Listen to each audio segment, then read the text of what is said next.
ya dia wajib untuk dihormati. Nah, rasanya jadi lebih manis. Saya siapa? Neva. Halo teman-teman Neva semuanya, apa kabarnya? Nah, kali ini Neva jalan-jalan ke Kemuning nih. Sekarang Neva sedang ada di rumah produksi teh Gambyong. Ini dia. Mau tahu kelanjutannya? Yuk ikut Neva.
Gimana?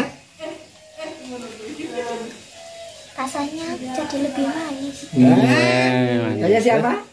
Neva. Terus?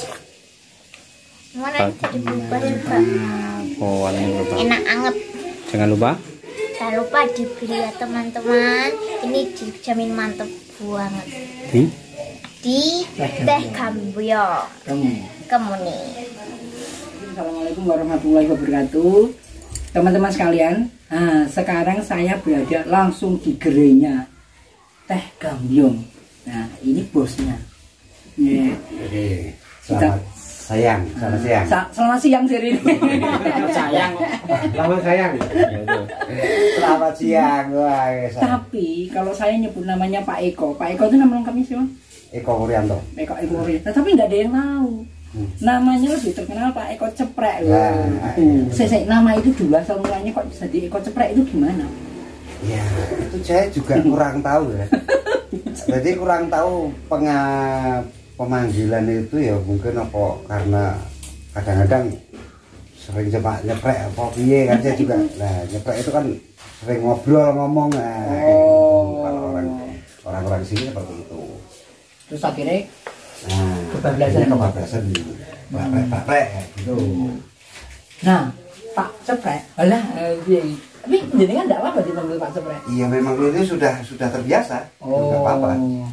Pak Ceprek ini spesialisnya adalah Marketing. Jadi, nek misal nggo nirungi ini kan yang sensor ini. Dia ini iso bedake teh piye enak enggak itu. Itu kok sampai bisa kayak gitu, ceritanya gimana? Ya kalau itu karena memang saya dari kecil bahkan ini sudah terbiasa dengan aroma teh. Nah, jadi selama saya masih di dalam kandungan saya memang sudah bergelut dengan teh.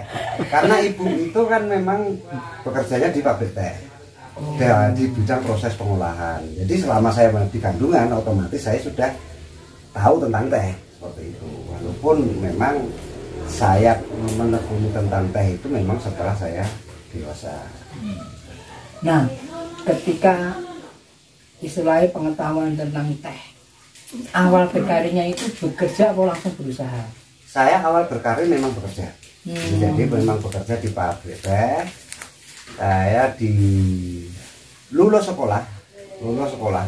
dari STM saya langsung. STM? Ya, STM-nya apa?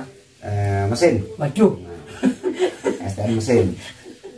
Ya, itu memang langsung berkecimpung di teh, di pabrik teh. Nah, awalnya memang potong dulu, Pak. Kenapa kok orang jenengan itu sudah senang sama teh, kok jenengan sekolahnya yang mesin?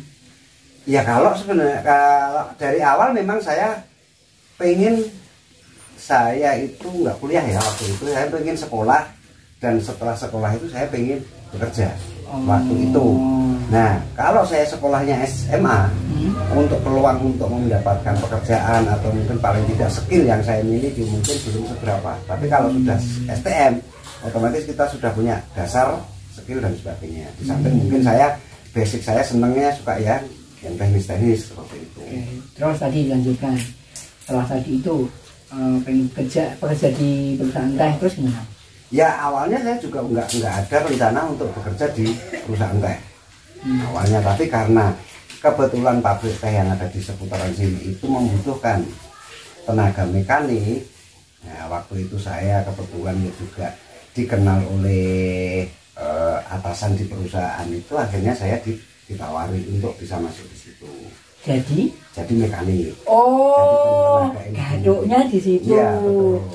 Jadi ngurusin mekaniknya. Ngurusin mesin-mesin yang digunakan untuk proses pengusahaan. Yang nanti akhirnya sampai sekarang teh penggilingnya di belakang itu juga dibuat sendiri. Iya. Karena keahlian itu. Iya, betul. Jadi memang mesin-mesin proses pengolahan yang ada di sini itu memang kita buat sendiri.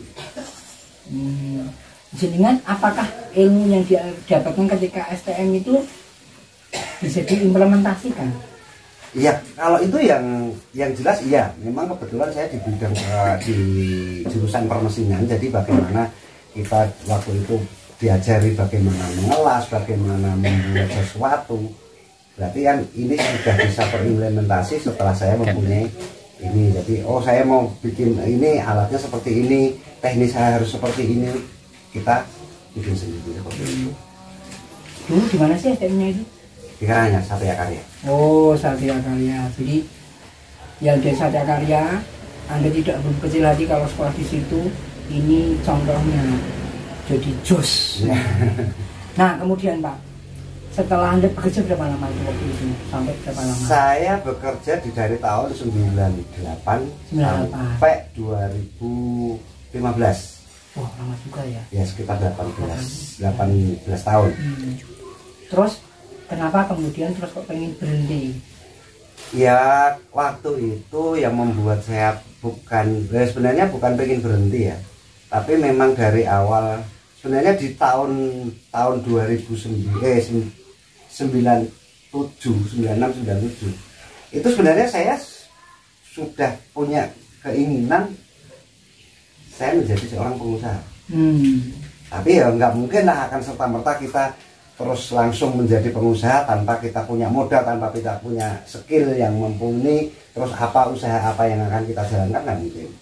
Nah, 96, 97 itu saya sudah punya gagasan suatu saat bila saya akan menjadi seorang pengusaha, dan usaha saya, apapun usaha saya, akan saya namakan Gamyong. Jadi nama Gamyong ini sebenarnya sudah tercetus di tahun 96, 97. Nah, kok bisa? Nah, nama Gamyong itu karena kan waktu itu masih rame-ramenya ada namanya budaya tripping. Tahun 96, 97 itu kan budaya barat yang namanya tripping sambil minum pil koplo itu kan. Nah, kayak gitu. Nah, gedek-gedek itu. Nah, terus kita komunitas pemuda di Kemuning itu membuat sebuah komunitas. Komunitasnya kita cinta budaya sendiri daripada budaya barat. Dengan ininya tripping boten Gamyong tinggi. Nah, berarti slogannya adalah tripping boten Gamyong tinggi. Berarti kan kita no budaya barat, yes budaya sendiri. Nah, akhirnya budaya sendiri apa? Gamyong. Nah, sebuah tarian. Ini kan tarian budaya kita seperti itu. Pak, ini putranya sekarang udah berapa? 2. Hah? 2? Karena sing bener sing di. Iya 2. Nah. Jadi apa? 2. Jadi yang itu tadi teman-teman nih. Oh alah, ini. Tapi masih ada yang kecil tadi itu bener? Iya, yang kecil. Udah umur berapa bulan ini? Ya hampir 10 bulan. 10 bulan. 10 bulan. Emangnya tempat favoritnya di mana sih? Favorit. Jenengan tempat favoritnya di mana? Ya karena tempat favorit saya memang di Kemuning ini. Wih. Nggak ada yang lain. Wis rono liyane. Nggak ada yang lain. Karena katanya Bali yang seindah itu pun juga ternyata tidak membuat saya betah di sana. Jadi pernah kerja di Bali juga ya? Pernah kerja di Bali selama 1 tahun. 1 tahun. 1 tahun itu memang saya diminta untuk ke sana untuk mengerjakan kebun teh. Jadi pembukaan lahan kebun teh sampai proses produksi. Non sewu, apa bedanya teh yang ada di Bali dan ada yang di sini? Kalau dari segi ininya rasa pasti beda kualitas. Ya apalagi mungkin ya memang kita akui tanah di Bali memang cenderung lebih terawat. Nah, akhirnya mungkin dari segi rasa dan sebagainya memang dominan lebih bagus di Bali. Kontur tanah itu akan menyebabkan rasanya itu berbeda semuanya. Termasuk tidak begitu banyak terkontaminasi mungkin polusi dan sebagainya. Ya memang untuk di area-area yang tertentu. Contohnya misalnya di Bali itu ada di daerah Tabanan, area-area tertentu yang memang jauh dari hiruk-pikuk perkotaan, polusi dan sebagainya. Sekarang bedanya apa? Ketika jenengan dulu bekerja sama dengan orang lain, sekarang jadi bos dewi. Ya sebenarnya hampir sama ya, sama-sama direh. Direh itu dipaksa untuk bekerja. Oh ya. Dulu dipaksa untuk bekerja, tapi hanya sebatas kita menjadi karyawan. Tapi sekarang kita dipaksa oleh siapa? Oleh konsumen untuk selalu menyediakan produk yang kita jual. Karena penjenengan sudah punya segmen, sehingga permintaan itu terus jalan dan ya bahkan naik. Cenderung naik. Tipsnya apa? Ya tipsnya kita dalam berusaha memang ya apa yang kita kerjakan itu memang harus kita dasari dengan kita sudah suka dulu. Kita sudah cinta dan kita memang benar-benar apa yang kita jalani gitu ya inilah dari hati. Bukan hanya sekedar dari ini nanti hasilnya banyak, ini nanti kita dapat ini enggak. Tapi selama kita sudah suka dulu, yaitu saya yakin pasti akan mendekat. Omongannya Pak Ceprek, kalau omongannya Profesor podo. Jadi lakukan sesuatu itu dengan suka, senang. Podo ini, berarti sekelas profesor. Betul. Ya kan? Sekelas profesor ini. Pak, nah sekarang gini. Ini menjadi yang mulai kemudian berkata, gak apa-apa kalau mau masuk, gak apa-apa, kita santai. Gak apa-apa, masuk aja, gak apa-apa. Monggo Pak, monggo. Gak apa-apa. Gak apa-apa. Nah, memulai usaha sendiri. Ceritanya bagaimana nanti jatuh bangun dan sebagainya gimana Pak? Ya kalau secara apa yang kita jalani itu memang untuk jatuh bangunnya memang ya perjalanan itu ya enggak ibaratnya dalam jatuhnya ya mungkin enggak seberapa ya. Cuman ya kadang-kadang kita melihat potensi yang sebenarnya ini harapannya itu potensinya bagus tapi ternyata kok ya masih seperti ini ya. Tapi ya itu tadi yang penting kita jalani ikhlas. Kalau kita itu punya sesuatu yang ayo kita kerjakan dengan ikhlas yuk pasti akan ada jalan keluar dan sebagainya. Luar biasa, jadi perpaduan ini menjadi sangat luar biasa. Ini depan itu dinamakan apa? Yang panggung itu juga ada gamelannya. Ya itu memang rencana pondok hanya untuk sebagai ya kita ngobrol. 10.000, 8.000 kali 16. Kayak gini nih ya. Jadi untuk sekedar sharing ya kadang-kadang kan mau ngumpul di ini kan, tapi kalau ini kita sudah bikinkan seperti itu kan lebih nyantai seperti itu. Ini sedang direnovasi. Apa harapannya dengan membuat panggung ini? Ya harapannya nanti bisa menjadi tempat bertukar pikiran satu. Jadi bagaimana kita memunculkan ide-ide, bukan ide untuk kita sendiri, tapi bagaimana kita menjadi tempat berkumpul untuk menjadikan Kemuning ini bisa lebih baik. Karena apa? Segala sesuatu yang terjadi, yang kita jalankan, apalagi potensi-potensi wisata yang ada di Kemuning ini, itu karena biasanya muncul karena kita hanya sekedar ngumpul, ngobrol biasa, tanpa ada kita undangan untuk ngumpul, ayo kita bahas pariwisata enggak. Tapi kepariwisataan dan destinasi serta bagaimana kemajuan wisata di Kemuning ini muncul karena apa? Karena sekedar kita ngobrol, hanya sekedar omong kosong awalnya seperti itu.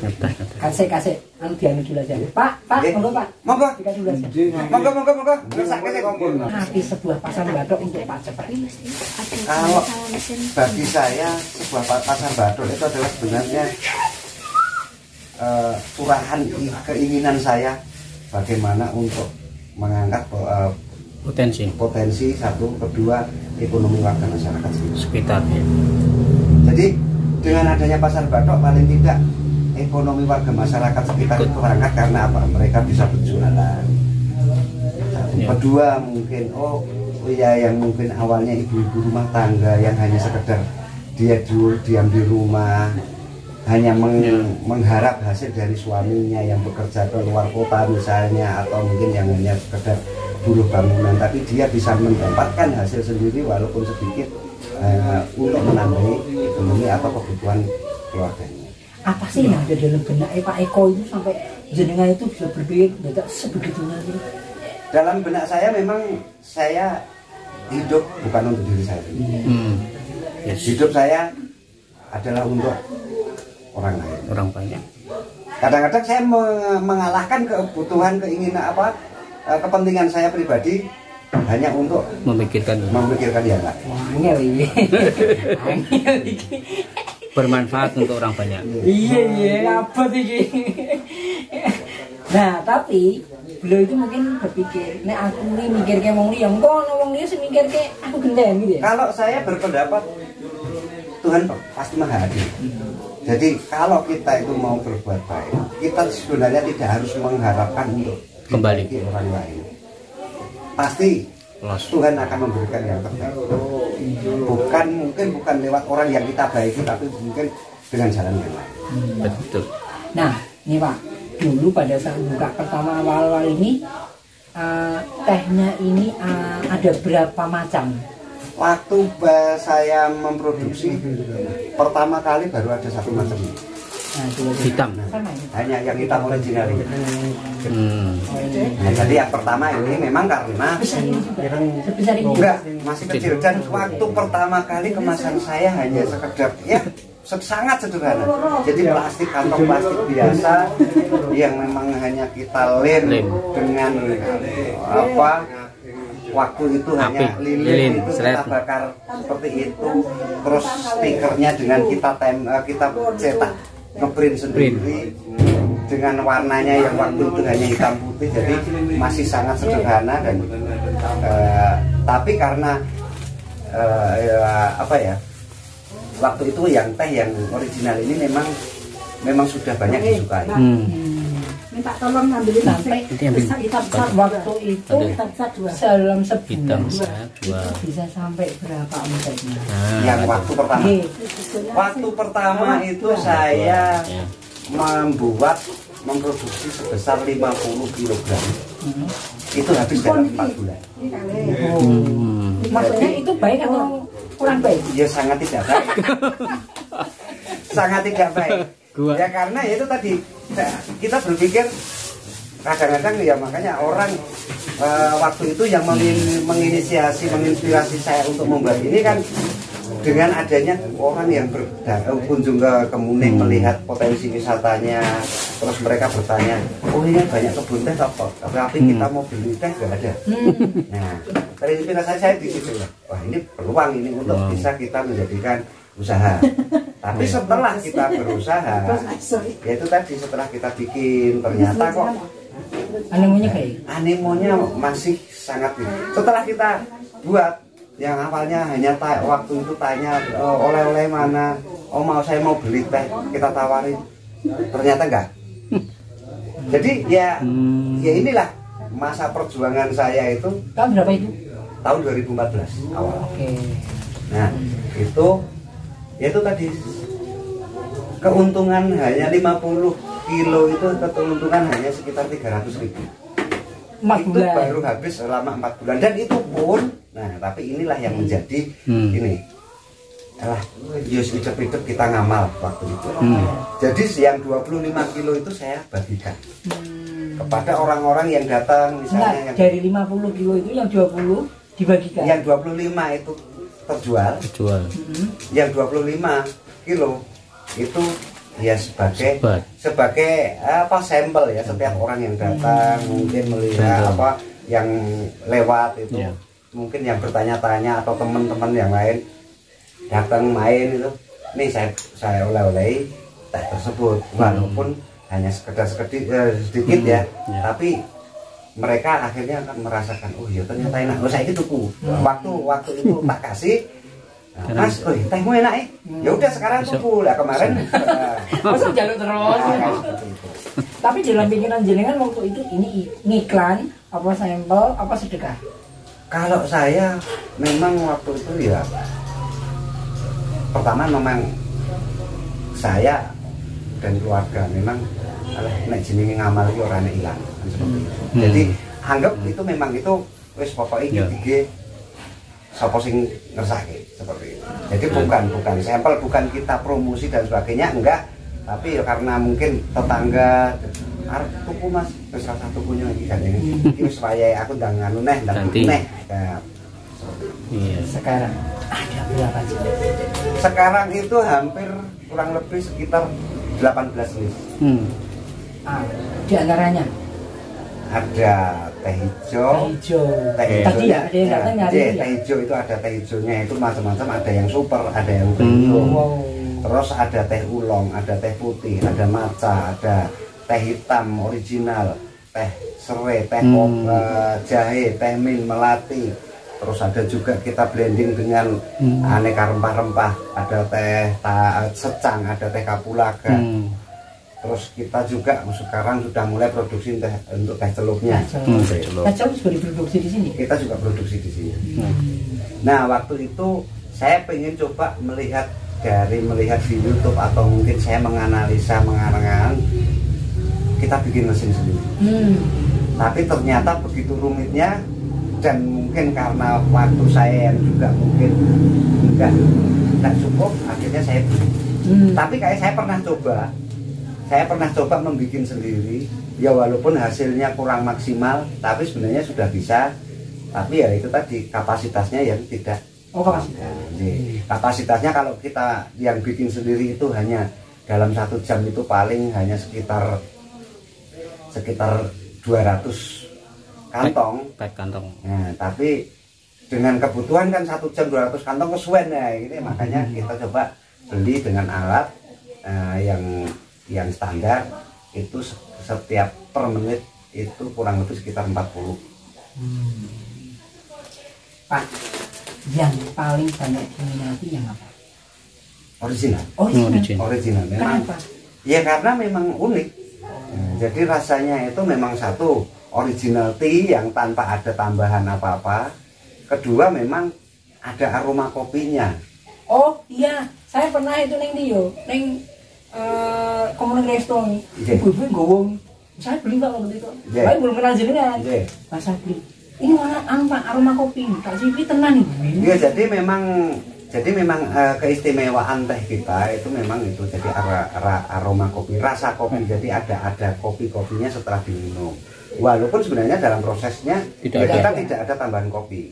Kenapa kok itu angin? Ya, satu memang karena bahan baku yang kita gunakan. Jadi teh yang ada di Kemuning itu punya ciri khusus, punya kelebihan apabila nanti teh itu disangrai akhirnya menghasilkan aroma kopi. Jadi tidak semua teh yang ada di Indonesia, contoh misalnya teh dari luar wilayah Kemuning itu diolah dengan proses yang sama akan menghasilkan teh rasa dengan ini enggak. Saya sih waktu itu Pak beli tuh Pak, sampai di rumah tuh sampai beli tekonya yang untuk ada sayangnya. Wah, betul-betul aku pengen nyicipi. Nah kemudian pada tahun berapa ya kalau nggak salah, kok tinggal itu so kita ketemu ya? Itu pas apa agenda apa itu? Itu agenda kegiatan hari jadi Desa Kemuning. Oh iya. Kebetulan memang ya rumah inilah ya itu tadi hidup saya hanya untuk KKN juga ya. KKN juga. KKN anak-anak KKN juga. Jadi memang kebetulan rumah ini adalah ya tempat kita kumpul siapapun membahas apapun yang penting demi kebaikan dan untuk kemajuan. Saya ingat betul Pak Ceprek itu sekitar 5 tahun yang lalu ini rumah edukasi. Iya. Iya, cerita. Nah, makanya jadi akan menjadi harapan kita akan menjadi rumah atau tempat edukasi bagi apapun. Nah, sedangkan apalagi untuk saat ini bagaimana kita menggetolkan untuk digitalisasi ya yang ada di Desa Kemuning itu digitalisasi, bagaimana digital itu bisa kita nikmati, bisa kita rasakan dan bisa dimanfaatkan oleh warga masyarakat dengan apa? Yaitu tadi nanti dengan berbagai edukasi kepada masyarakat, kepada pengunjung, edukasi tentang apa? Ya tentang potensi wisata, tentang edukasi tentang proses pengolahan teh dan sebagainya. Yang datang ke sini dari mana saja? Yang datang dari sini hampir semua wilayah ya. Contoh misalnya ada yang dari Nusa Tenggara, dari Kupang, Nusa Mataram yang wilayah timur, juga ada yang dari Surabaya, dari arah pokoknya hampir semuanya mereka datang awalnya hanya sekedar diberi oleh-oleh oleh temennya. Terus tapi mereka nyari sendiri ke sini. Terus mereka apa yang dilakukan di sini? Belanja atau iya, belajar? termasuk belanja, juga belajar bagaimana proses produksinya, kenapa bisa menjadi ciri yang unik seperti ini, seperti itu. Kalau ada yang datang ke sini dan belajar sama jenengan, dipelajari? Kita akan selalu terbuka untuk siapa saja yang mau belajar, karena ilmu kalau kita banyak kita tularkan, kita akan makin banyak tambah ilmu lagi. Keren gue, nggak takut ilmunya dicuri.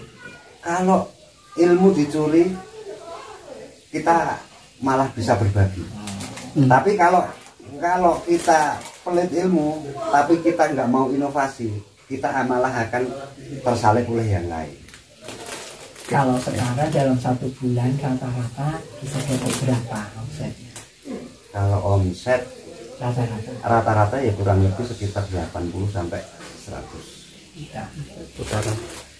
Punya karyawan berapa untuk bantu? Kalau sekarang itu hampir 20. Soalnya karyawannya kalau dulu kita hanya berada di sini. Karena kita sudah mengelola kurang lebih sekitar 15 hektar kebun. Ya itu. Jadi dari mulai kebun sampai di proses sampai jadi ini kurang lebih sekitar 22. Dan mereka itu orang sekitar sini. Orang sekitar sini. Berarti Pak Ceprek itu cita-citanya untuk menggairahkan perekonomian menurut Pak Ceprek sekarang sudah tercapai? Ya kalau tercapai secara maksimal belum. Saya masih belum puas kalau memang warga masyarakat, ada sebagian warga masyarakat yang masih merasa kekurangan. Dalam artian harapan kita, apa yang menjadi keinginan kita untuk warga masyarakat itu ekonominya naik, paling tidak orang sudah tidak merasa kekurangan dan sebagainya. Kalau cukup itu tergantung, tapi jangan sampai merasa kekurangan, ada yang nggak makan dan sebagainya. Makanya kita selalu ajarkan warga masyarakat yang mungkin berada di area-area wisata, monggo silahkan ambil produk barang dengan diambil dulu, dibawa dijual, kalau sudah laku nanti baru bayar. Jadi saya memberikan kemudahan untuk para warga masyarakat untuk berjualan dengan tidak dia membeli terlebih dahulu, dia hanya membawa untuk dijual. Kalau sudah dapat untung mereka akan bayar ke situ. Pak, saya tuh selalu mengamati jenengan. Ketika mau tamu yang datang itu mesti selalu disuguh tehnya. Iya. Nah, rahasianya apa itu? Aku turun di sini kan. Ya karena ya itu tadi, teh itu kan sejenis sajian wajib ya kalau bagi saya itu sajian wajib. Jadi orang yang datang sekalipun siapapun, anak kecil pun, kalau memang dia adalah tamu, ya dia wajib untuk dihormati. Nah, menghormati bagi tamu bagi saya adalah dengan cara kita saksikan lagi. Nah Pak, ini begitu ini ditempelkan yang gini. Iya. Iya, jadi aroma kopi beda gitu loh. Neva nyoba. Ada kopinya sedikit. Iya. Nih. Nyanya. Pak, di sini kan juga ada selain jenengan ada yang menggunakan rasa kopinya.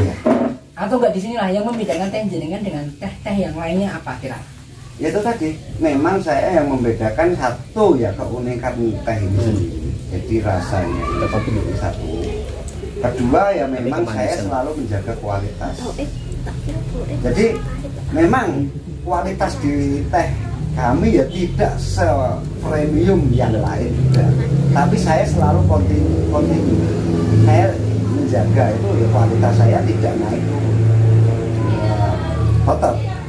Karena apa? Ya namanya lidah itu sekali berubah, orang juga pasti akan berubah pikiran dan berubah waduh, tehmu ngolah ngalih rasanya dan sebagainya.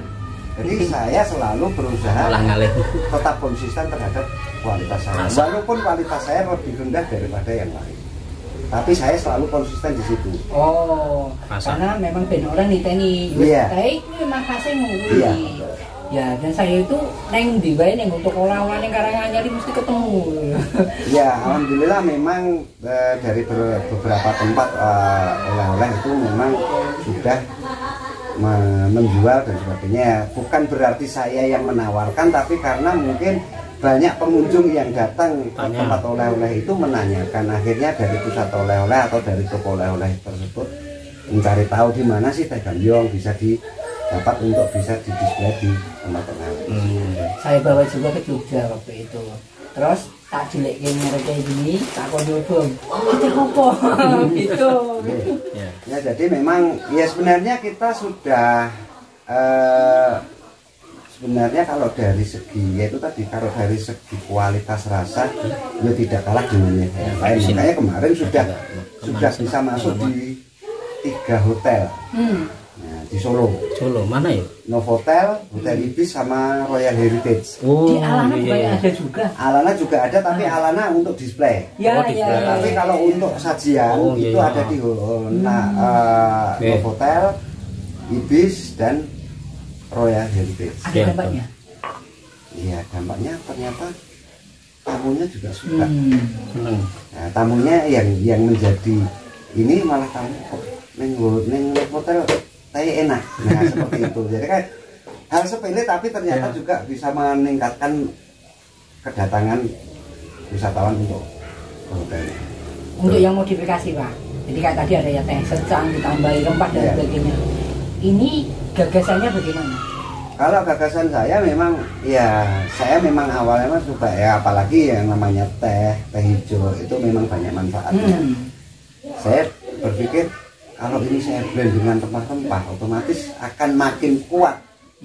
Manfaat bagi kesehatannya makin kuat. Contohnya dengan kita tambahin jahe yang bisa menghangatkan tubuh dan juga antioksidan juga yang tinggi, terus kita tambahin serai, kita tambahin namanya daun mint atau kita tambahin kayu manis, pasti dari berbagai manfaat yang dimiliki oleh bahan-bahan tersebut menjadi satu ya pasti akan menjadikan rasa nikmat tentunya. Kedua ya baik untuk kesehatan.